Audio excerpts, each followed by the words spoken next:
অন্ধকারাচ্ছন্ন রাত্রি যদি এসে থাকে, তাহলে আলোকিত প্রকাশ নিয়ে সূর্য অবশ্যই আসে।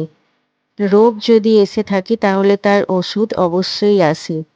সমস্যা যদি আসে তাহলে সেই সমস্যার সমাধানও নিজে থেকেই আমাদের কাছে চলেই আসে। এই সংসার, এই জীবনের শুধুমাত্র একটাই নিয়ম আছে, আর তা হলো এটাই, এই সংসার হলো একটা চক্রের মতো।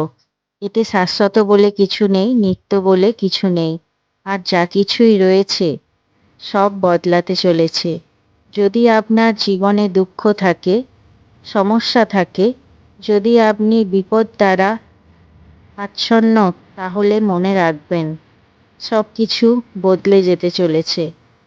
দুঃখের সময় কাঁদবেন না, মনকে আরো দুঃখী করে তুলবেন না, কারণ এখানে যা কিছুই এসেছে তা যাওয়ার জন্যই এসেছে। তাহলে এত চিন্তা কিসের? আনন্দ সহকারে জীবনযাপন করুন, আর আমার সাথে ভালোবেসে বলুন রাধা রাধা।